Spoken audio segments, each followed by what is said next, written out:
Bueno, ya estamos grabando. Así está el Final Boss de la clase anterior.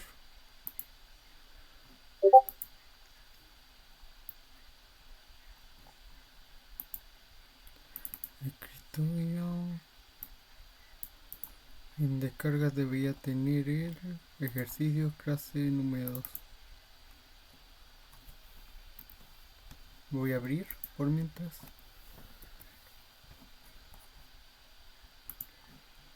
Bueno, voy a tener abierto. Bueno, primeramente vamos a introducir un tema que son los factores de un número. Y son números especiales. Pero antes que eso me gustaría hablar un poco de seguir hablando un poco de teoría de conjunto. Como por ejemplo, tenemos un conjunto, ¿cierto? Tenemos un conjunto específico que vendría siendo un conjunto especial, un conjunto final. Había otra propiedad que en donde podías definir subconjuntos en base a una condición. Por ejemplo, supongamos que aquí de este conjunto tenemos un conjunto más pequeño y los elementos que pertenecen a este conjunto tienen que cumplir una condición. Por ejemplo, tenemos un conjunto que son los números naturales, el conjunto más grande, y tenemos un subconjunto. Y este subconjunto pertenece a los números naturales, pero los únicos números que cumplen con esta condición son los números pares. Es decir, la condición de subconjunto en este ejemplo, tenemos la condición de que para pertenecer al conjunto, no sé, D, tienen que ser números pares. O sea, sí tienen que ser pares. Y vamos a trabajar bastante con esta idea. Porque vamos a hacer, al principio, vamos a probar un experimento de ir agarrando varios números y vamos a ir creando a base de todos esos posibles números existentes sus conjuntos. Primero, más que nada, veamos los factores de un número, ¿cierto? Por ejemplo, el número 4. Los factores son números que tienen número de por sí que si se multiplican con otro número, dan el número, dan este número, que en este caso es 2. También está el 1 y el 4. Estos son los factores,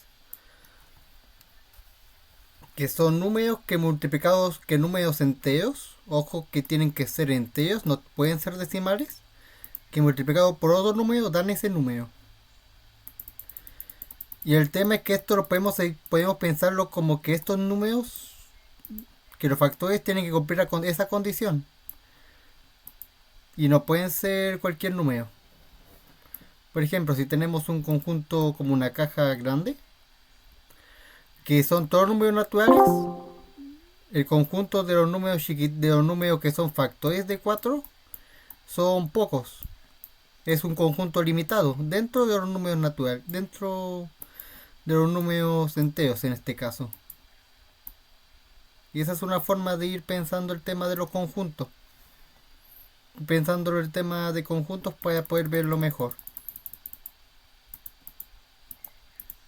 A ver, ¿por qué esto no se borra? ¿Por qué esto no lo puedo retroceder? Ahí está. Bueno, no sé si van entendiendo un poco sobre el tema de eso de los conjuntos. Que técnicamente los factores de un número son números específicos dentro de los números enteros que cumplen con esa condición de que al multiplicarse por otro número entero dan como resultado el número. Por ejemplo, los factores de 2 son el 2 y el 1.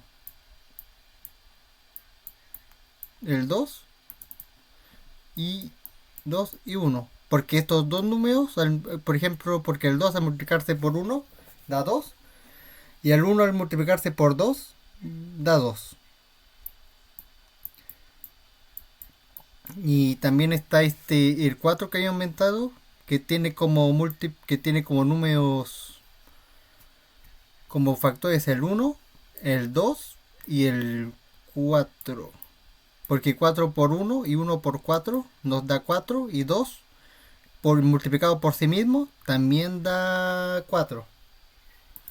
Y el tema es que en base al número de factores que tiene un número se pueden categorizar en dos grupos de números. Y esto vendrían siendo dos tipos, que vendrían siendo en el caso del 2 pertenece a un grupo que son los números primos. Y en el caso del 4 pertenece a un grupo que son los números compuestos. Y más o menos, no sé si ustedes saben la condición de todo eso, no sé si se me escucha bien. Bueno, estos son los números compuestos. Y esa es como la idea que les quería explicar para empezar. Y la condición de que sea un número primo es que los factores sean el mismo número y uno. Tiene que tener por lo menos dos factores que son ese mismo número, que son el mismo número en sí y el número uno. Y aquí vengo a contarles sobre algo que hay que tener en cuenta debido a la definición. El número uno es número primo o no.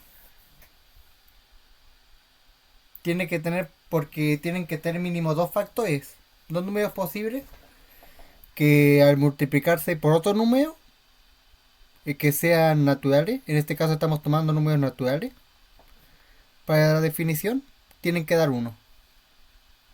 Entonces, bajo esa pregunta, ¿el uno es número primo? Pues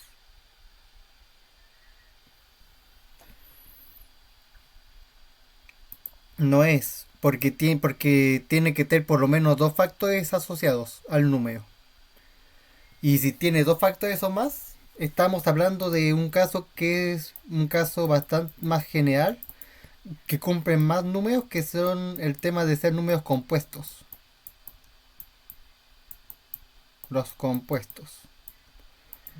Bueno, me cuesta un poco escribirlo, pero si es que un número ya tiene como dos factores o más, es compuesto.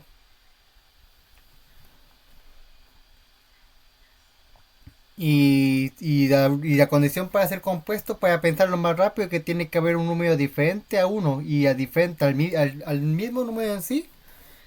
Que si tienes ese número, que en este caso es el 2 y lo multiplicas por otro número que igual puede ser el mismo número, que en este caso vuelve a ser 2, da 4. ¿Alguna duda? Eso vendrían siendo números primos y los números compuestos. Y esta sería como, este tema son varios, pero van a ser bien rápido de explicar. Y ahora vayamos al tema de los múltiplos.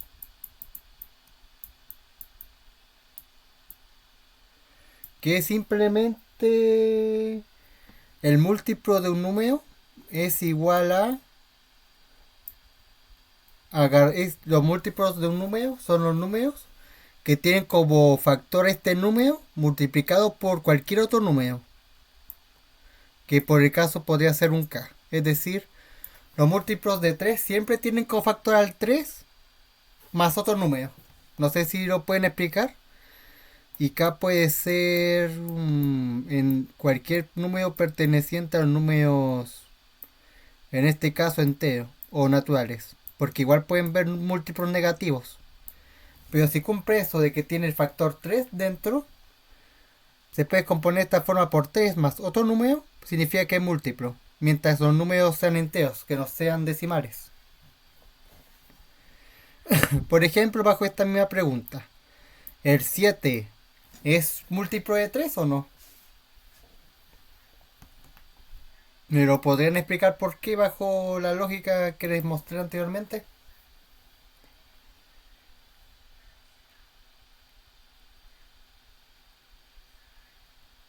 Esta es la pregunta. ¿El 7 es múltiplo de 3? ¿Cumple con esta condición?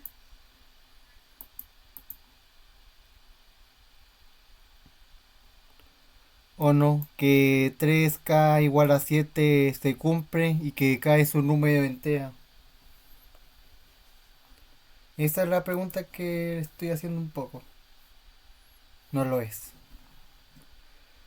Tienen que ser solamente números enteros. En este caso podrían ser 3, 6. Yo no entiendo. La condición es bien simple. Que si que se puede dividir por 3 y te da un número entero. Eso es. Esa es una forma más sencilla de explicar. Por ejemplo, si agarras un número que puede ser, no sé, un A, lo divides por 3, esto tendría que darte un número entero. Que en este caso tendría que ser, por ejemplo, un 9 partido en 3 es igual a 3. Así que cumple que con ser un número entero. Es que hay varias formas de tratar de definir más o menos cómo es cómo que es un múltiplo.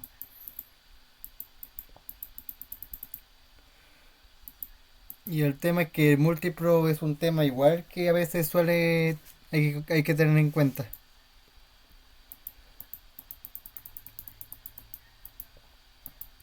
Y esto sería como lo más básico que hay que tener en cuenta. Así que no sé si se puede entender mejor esa idea de que es un múltiplo.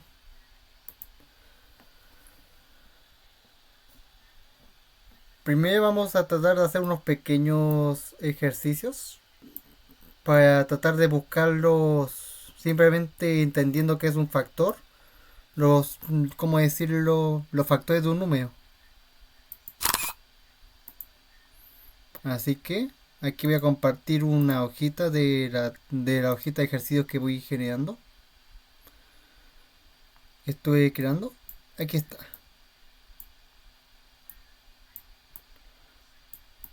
Encuentra todos los factores del número 24. Y aquí no hay hay un truco como mágico, no hay como una fórmula especial. Tienes que ir analizando lentamente los números que están entre 1 y 24 y más o menos ir tanteando si esos números son primos. Pero le voy a dar un truco para tener que acotar su análisis hasta la mitad. Y es que tienen que llegar a un número que es menor a la raíz de 24. Que en este caso es una raíz inexacta, ¿cierto?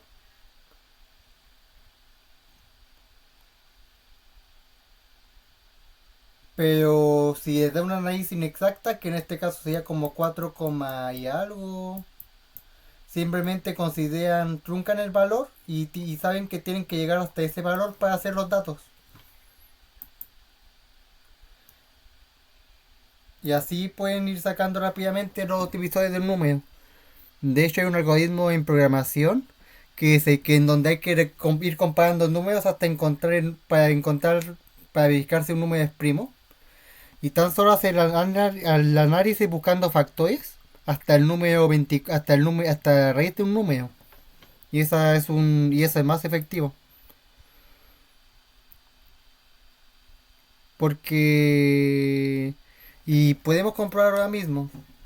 Entonces, pensemos en lo siguiente. Uno multiplicado por otro número da 24. Y en este caso vendría siendo 24. Siempre el uno multiplicado por el número en sí son factores. Y ahora si agarramos el 2. El 2 multiplicado por cuál número da 24. Por 12. Aquí tenemos otro factor más. Y el número 3 multiplicado por qué otro factor? El 4. Exacto. Exactamente. Y después seguimos analizando con el 4, pues ya lo tenemos. Y el tema es que podrían tratar de usar este ejercicio. Ah, no, creo que no es 3, creo que me confundí. El 3 es 8. Sí, me equivoqué. 8. Y después con el 4 buscan un número que multiplicado buscan un número que al multiplicar de 24 y son 6. Y ahí tiene todos los factores con este truco que les dije, que está basado en un algoritmo para buscar números primos. No sé si les gustó el truco para buscar factores de números primos, o sea, factores de un número más rápido. ¿Alguna duda?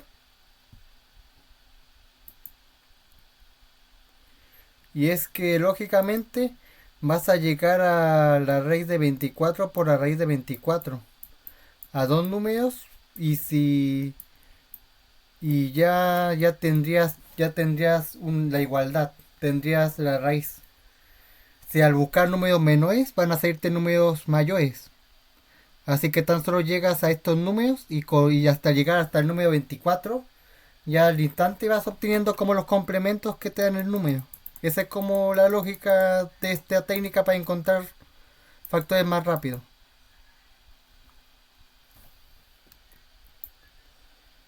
Entonces, vayamos con otra cosa. Vayamos con el siguiente. Determina los factores primos del número 36, ¿cierto? Factores primos. Y este ejercicio va a ser un poco más largo. Pero creo que estos ejercicios como que se puede entender un poco la idea. Pero, ¿cómo se puede encontrar los factores primos? Porque hay que entender que los factores primos, hay que también verificar que son primos buscando tan solo dos factores. Así que vayamos con el ejercicio número 84. Con el ejercicio 5 del número 84. Y aplicamos la misma estrategia. Si le sacamos raíz cuadrada 84, nos da 9, bueno, se queda como 9, algo. Pero ese coma algo no nos importa mucho. Así que, porque estamos trabajando con números enteros. Así que lo truncamos. Y empezamos a analizar desde el 84 hasta el 9. Entonces, primero desde el 1. El 1 tiene al 84, ¿cierto? Desde el 2 tiene como complemento, además del 84, tiene al 47. Ah, no, el 47 no, el 44. El 3 tiene como complemento. Si esto estoy diciendo algunos cálculos rápidos, pero la idea es que entiendan el procedimiento. O 3 por, que en este caso sería 27, sería 28, 28 por 3. El complemento de 3 para que este llegue a 80, para que 3 multiplicado por 28 es 84, es 3 por 28. Y ahí podemos seguir probando como 4 por 22. Ah, no, es 4 por... Creo que me equivoqué aquí de nuevo, lo siento. Esto era un 42. 4 por 21. Y aquí llegamos al primer problema, que es 5. Y el 5 multiplicado por cualquier otro número no nos da 84. Así que el 5 lo descartamos. Y vamos avanzando de esta forma sucesivamente. Y tenemos el 6, el complemento es 14. Si tenemos el 7, el complemento es 12. Esto estoy haciendo rápido porque conozco unos trucos basados. Conozco unos trucos o estrategias para hacerlo más rápido, que planeo explicárselos más adelante. Y también por ir practicando bastante. Ya llegamos al número 8, pero en este caso el número 8 no da. Así que estos serían todos factores. Y el factor primo más grande de todos, yo diría que es el 7. Porque 7 por 1 y 1 por 7 no tiene otro factor primo. Y este, para que vean que al principio puede ser dificultoso encontrar factores de por sí. Pero hay otros trucos para encontrarlos más rápido que les voy a enseñar. Porque sabiendo sobre esto va a ser como muy complicado que puedan hallar factores. Pero una forma rápida, que les voy a enseñar las formas rápidas de encontrarlos.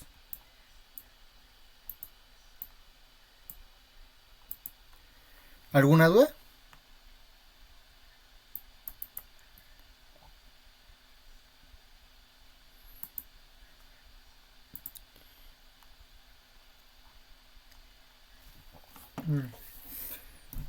Y ahora vamos a buscar esto que es el tema. Han oído hablar del mínimo común múltiplo. Mínimo común múltiplo, que es un múltiplo común que tienen ambos números, ¿cierto? Por ejemplo, el 3 y el 4. Podemos ir anotando múltiplos, ir multiplicando consecutivamente, ir aumentando. 4 por 1, 4 por 2, 4 por 3, hasta encontrar un mínimo común múltiplo.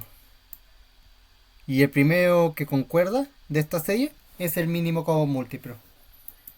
Tenemos que ir multiplicando consecutivamente hasta encontrarlo. No es tan complicado. Pero lo más complicado de buscar es el mínimo común divisor, el máximo común divisor, que es el factor más grande que tienen en común ambos números, ¿cierto? Eso es como complicado. Pues hay un truco. Un truco que a ustedes les va a servir mucho, que es usando división entera. Y es el algoritmo de Euclides. ¿En qué consiste el algoritmo de Euclides? Primero, acá tenemos dos números, ¿cierto? Que en este caso serían 48 y ocupemos el 18. Lo primero que tienen que hacer es agarrar el número más pequeño, o sea, el número más grande. Es decir, es que a veces me confundo un poco. Agarrar el más grande y dividirlo por el más pequeño. Que en este caso si dividimos 42 por 18. 18, 36. Nos da, y vamos a ir teniendo que iterar diferentes multiplicaciones. 48 partido en 18, ¿cuánto es más o menos? Para practicar un poco el cálculo. Bueno, en este caso sería 2. ¿Y cuánto sobra? Sobrarían 12. Entonces, agarramos el 12 y el número anterior que teníamos. Y ahora dividimos 18 partido en 12. Nos da 6, ¿cierto? Entonces agarramos el otro número que es el...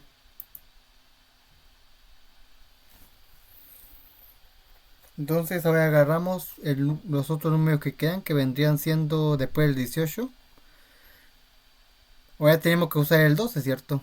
Tenemos que ir como en forma progresiva. Usamos primero los números originales y el nuevo número y el nuevo número que nos dio, tenemos que dividirlo por el número anterior, por el número más pequeño de los anteriores y así sucesivamente. Hasta que 12 por 6 no nos da un resto, nos da una división entera.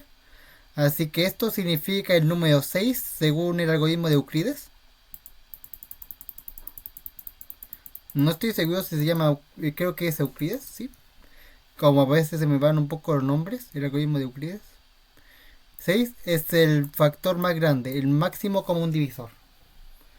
Voy a hacerlo un poco más ordenado. Por ejemplo, tenemos 48 partido en 18. Nos da un resto de 12. Aquí cuando hacemos esta división, bajamos el 18 y nos da un resto de 12, ¿cierto? Al dividir 48 por 12. Así que aquí hacemos lo mismo con estos dos números. Podemos hacer una tablita. 18 partido en 12 nos da... Bajamos el 12 y 18 partido en 12 nos da como resto 6. Es lo que sobra de la división entera. Y como 12 partido en 6 no nos da un resto, entonces es este número que nos da sin resto. Es el número al cual hay que... Este número final es el máximo común divisor. No sé si esto se está entendiendo bien, porque igual es como un poco complicado entender la mecánica del algoritmo de Euclides, pero es una herramienta muy poderosa para sacar divisores comunes entre números, los máximos.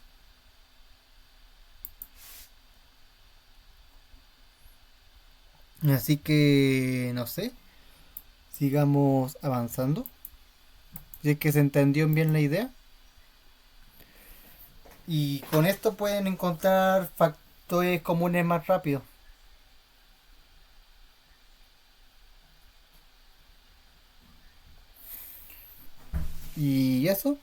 Y otra cosa que también es que a lo que va esta clase simplemente no sé si vamos avanzando todavía.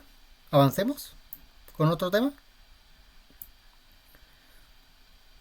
que vendrían siendo los criterios de divisibilidad. ¿Y qué son los criterios de divisibilidad? Son criterios que nos garantizan que no sea un número específico al ser y que se pueda dividir por un número y dé resultado exacto, sin resto. Que el resto es lo que sobra de una división exacta de números enteros. Que en este caso nos permite, por ejemplo, con el criterio de divisibilidad, decir que este número es divisible por 6, que es divisible por 3 y que es divisible por 2 sin tener que calcular esto directamente. Ya al ver el número decimos que es divisible. Bueno, primeramente no existe criterio de divisibilidad para el 1, porque cualquier número dividido por 1 da el mismo número, pero en el caso sí en el 2. Y para que un número sea divisible por 2 tiene que ser par, múltiplo de 2. Tiene que ser par. Que en este caso el número de pares son 2, 4, 6, 8, 10. Tiene que ser par. Para el 3, el criterio de divisibilidad es el siguiente. Que tiene que ser divisible por... que tiene que sumar sus cifras. Por ejemplo, este número es divisible por 3 porque si suma la cifra 1 más el 7 más el 1, nos da un múltiplo de 3, que en este caso es 9. Y el 9 múltiplo de 3 porque si el 9 se divide por 3, esto nos da un número entero que en este caso es 3. Y podemos saber rápidamente con este criterio de divisibilidad que, que este número es divisible por 3. Hay varios más que en realidad son más como de memoria. Y van a estar en el cuadernillo. Pero no sé si... pero hay varios más en el fondo. Pero es más como de ir memorizando un poco los criterios. Son más como fórmulas, en cierto sentido. ¿Alguna duda?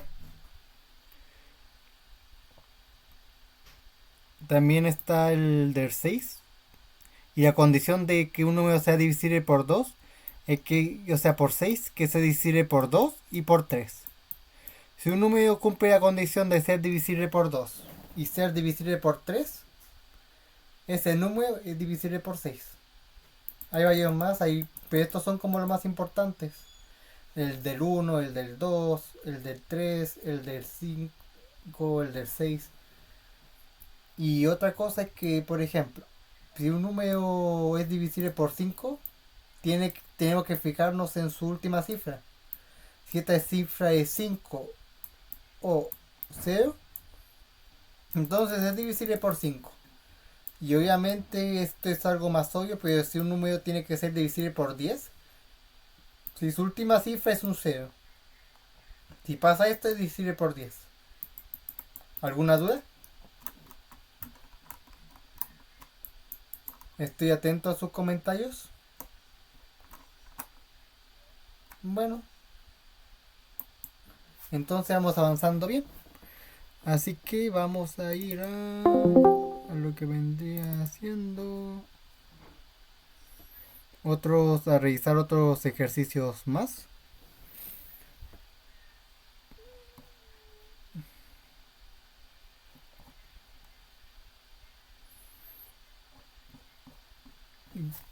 Está bien, está varios ejercicios, pero yo creo que lo más importante es fijarnos en hacer ejercicios de planteo.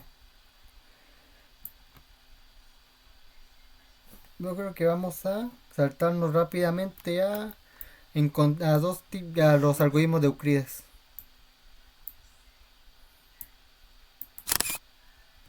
Empecemos un poco con algo que es directamente con los algoritmos de Euclides. Que más o menos le expliqué un poco que es como que pueden ir haciendo una tablita e ir dividiendo consecutivamente. No sé si tienen una duda un poco porque sobre la explicación del resto, o sea, del resto que no le expliqué mucho. Que el resto es que cuando realizas una división en T y no es exacto, el resto es como lo que sobra. Es lo que sobra de la división. Lo, por ejemplo, si tienes el número 13 o 10 por 2 da 2, o sea, da 6, pero termina sobrando uno, que es lo que termina, y eso se le suele llamar resto. Aquí vienen algunos ejemplos, como el ejemplo que les mostré del 48 y el 18, que si ya lo hicimos. Ya voy a hacer otro ejemplo, que es el del 156 partido por 132, y después les voy a solicitar ver si pueden hacer el número 3. Y hacemos esto simplemente. Dimos este por el segundo, nos da 1, pero importante de aquí es el resto. Y esto nos da 28. Ah, no nos da 28, nos da 24. Así que bajamos el 132 y lo dividimos por 24.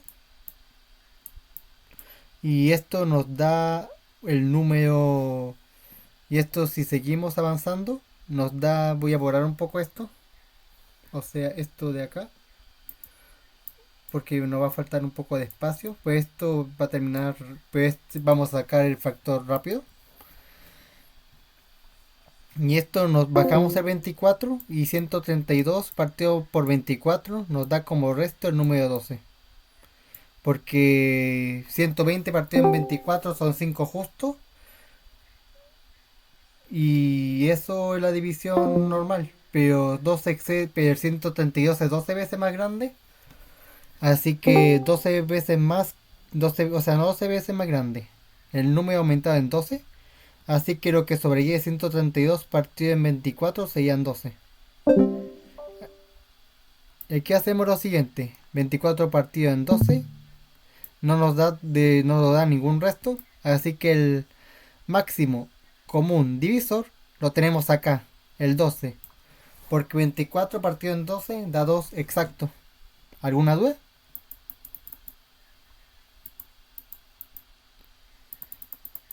Y ahora, no sé si se va entendiendo bien la idea.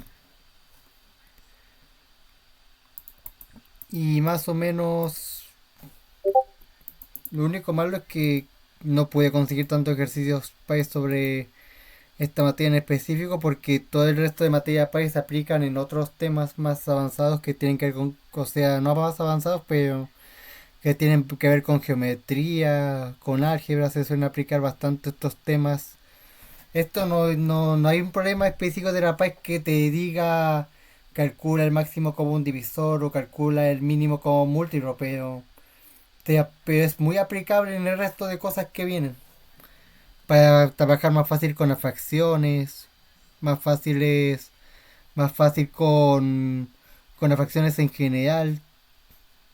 Sirve mucho este contenido.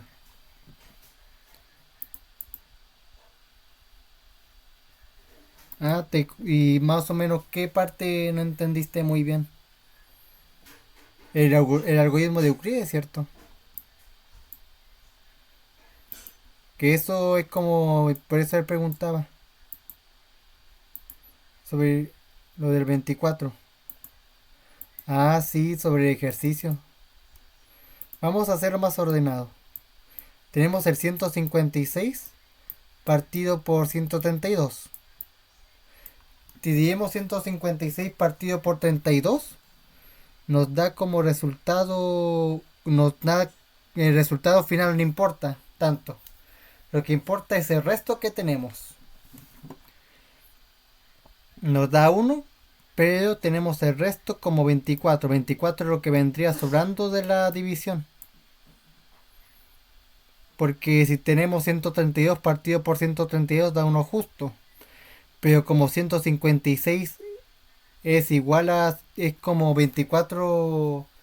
No sé cómo explicarlo bien, honestamente, pero. Al sumar del 132 al 24 da 156. 24 es como lo que vendría sobrando. Así que ya tenemos el 24 como resto, bajamos el 132 y dividimos. 132 partido por 24, habíamos dicho que nos daba, hacemos lo mismo, 120 partido por 24 nos da 12. 120 partido por 24 nos da 5, ¿cierto? Sí. 120, no. Nos da 5, pero que importa es el resto. Entonces, 120 menos 100, o sea, 132 menos 120 para sacar la diferencia entre esos dos números es el resto. Es como una estrategia que estoy tratando de aplicar para no tener que calcular esos números directamente y tan solo tener que sumarle lo que sumar, tener que sumar y lo que suma es el resto. Así que bajamos el 24 y el resultado que nos dio que es 12 y 24 partido en 12 nos da exacto. Entonces, como nos da exacto este último número, es nuestro valor. ¿Se entendió mejor? Es un truco que apliqué para calcular más rápido el valor. Que es simplemente saber que 132 partido en 132 es 1 de por sí. Si al dividir por la sobra se baja el último número, el número más pequeño de los anteriores, y se divide por lo que sobra. Y así se llega hasta que cuando tienes esos dos números y dan números exactos, sin sobra, donde la sobra es 0, entonces ese es el más pequeño, exacto. Ese es el algoritmo de Euclides. Es una herramienta poderosa. No entra directamente en la país, pero es una estrategia que pero igual puede que aparezca y que se usa y que el algoritmo de Euclides sirve mucho para el tema sirve para trabajar con potencias y sirve para trabajar más fácil con fracciones. Sirve para un montón de temas. Entonces, ahora avancemos un poco y esta parte voy a hacer un poco de hincapié. Que vendría siendo el tema de hecho avanzamos un poco rápido. Ahora lo único que tendríamos que ver bien es el tema del divisor. Del tema de criterio de divisibilidad también lo vimos. Creo que lo vimos casi todo. Lenguaje algebraico. Por ejemplo, ¿qué pasa si les digo hay muchos problemas en la paz que suelen estar expresados por lenguaje algebraico? Por ejemplo, ¿cómo representarías un número si les paso el siguiente enunciado? Voy a mostrarles directamente enunciados que tengo por acá. Vamos a ir directamente a ejemplos por eso. Porque es como bien, no hay como una fórmula fija, hay que saber interpretar el lenguaje natural y transformarlo en matemática. O viceversa.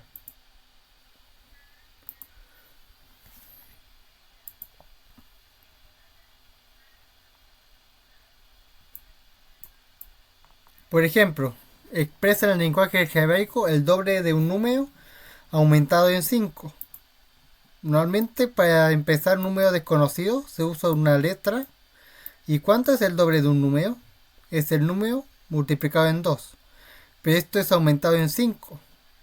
Así que le sumamos 5. Cuando hablamos de aumento, de agregar, de aumentar cosas, de añadir, al tiro tienen que pensar que es una suma. Que estamos sumando algo.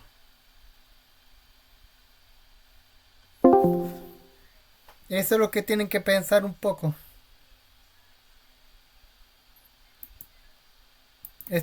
Voy a mostrar ese ejemplo porque no hay como una fórmula fija para esto. Oye, ¿cómo representarían la suma de tres números consecutivos? Primero expresamos un número como P y el número que le sigue es más P, el número que le sigue es más P, aumentado en 1, porque el número siguiente es el número original más 1.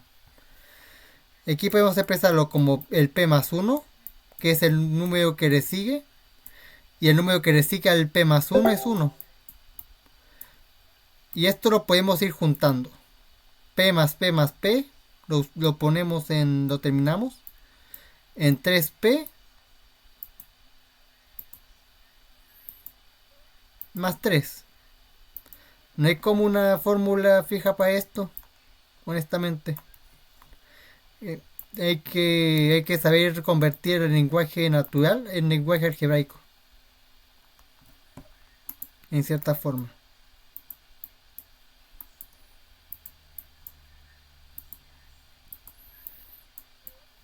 Ve, ahí. Mayor no puede. Esto, bueno, 3P más 3. Juntamos las P, nos dan 3P más 3. Y esto sería como la versión más ordenada de lo que quisimos representar en lenguaje algebraico.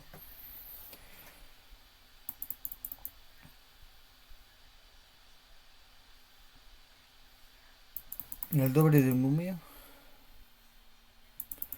Y aquí podemos seguir la tercera parte de un número. Cuando hablamos de partes, hablamos de división. La tercera parte es dividir por 3. De un número, pueden expresarlo como x, con cualquier letra, cualquier valor desconocido, lo representamos con una letra. Disminuir en 7, cada vez que le hablen de disminución, de quitar, de restar directamente, hay que asociarlo a una resta. Disminuir en 7. Y esto sería la tercera parte de un número disminuido en 7. No sé si entiende más o menos bien la idea del lenguaje algebraico, de ir traduciendo expresiones en el lenguaje natural, tal como puede ver una persona, a matemáticas. Porque problemas de eso suelen aparecer bastante en la país.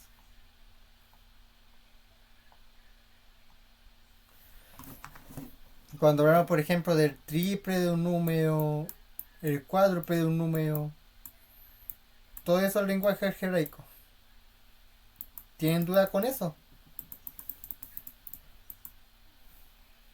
No hay como, debo recalcar que no hay como una fórmula fija. Entonces podemos seguir con el siguiente tema, que es el tema de las unidades de tiempo, ¿cierto? Que es el último tema de este capítulo. Creo que esta clase va a ser más corta porque tampoco aparecen muchos ejemplos país directamente. Pero vamos a dedicarnos en el siguiente bloque a hacer ejercicios de planteo.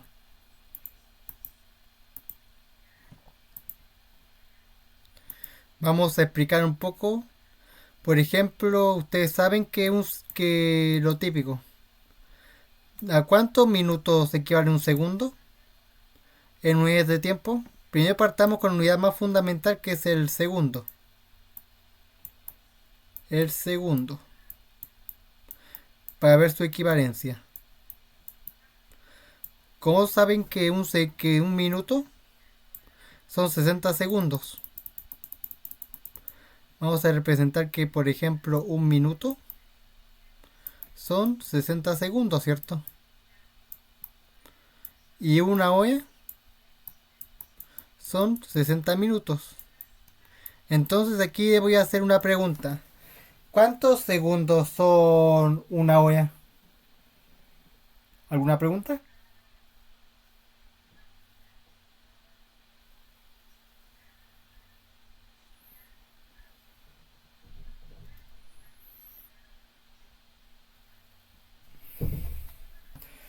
Una pregunta. ¿Una hora en cuántos segundos corresponde? Simplemente agarramos la conversión anterior, que son 60 segundos, lo multiplicamos por 60 minutos, y esto nos da 3600 segundos.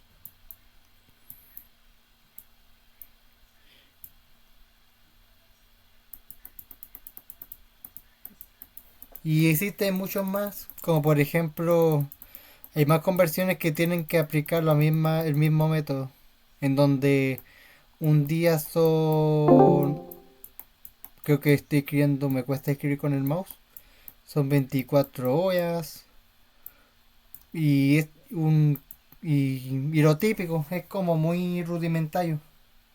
todo esto. ¿Alguna duda?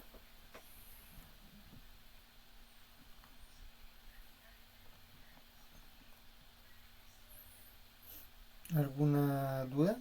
Porque hasta aquí podemos hacer la primera parte de la clase. No sé si así que podemos crear unas últimas dudas. Hasta aquí llega lo que vendría siendo el contenido teórico. Hoy ya nomás tendríamos que practicar lo que vendría siendo la resolución de ejercicios.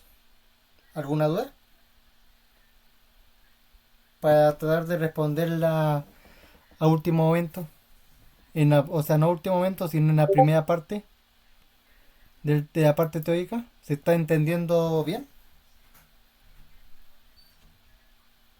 Bueno,